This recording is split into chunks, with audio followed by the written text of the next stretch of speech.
हामी छैन र उहाँको व्यवहार हामी बडो सूक्ष्म ढङ्गले हेरिरहेका थियौँ, बुझिरहेका थियौँ।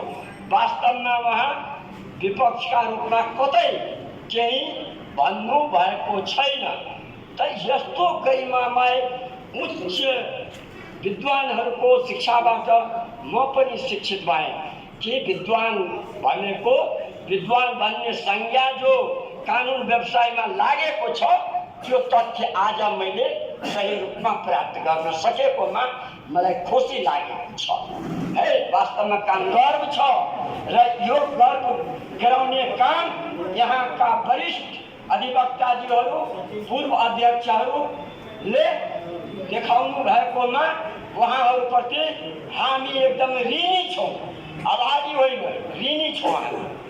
उहाँहरू एकजुट भएर सही र जहाँसम्म आज अन्तमा आजसम्म म भन्या थिएन, म सिराहा जिल्ला अदालतमा पनि सदस्यको रूपमा काम गरेका थिएँ।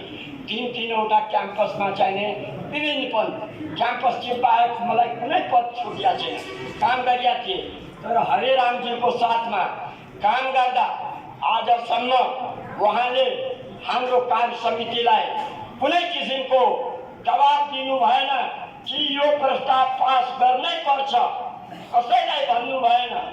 हामी पनि उहाँलाई कुनै प्रेसर दिएन।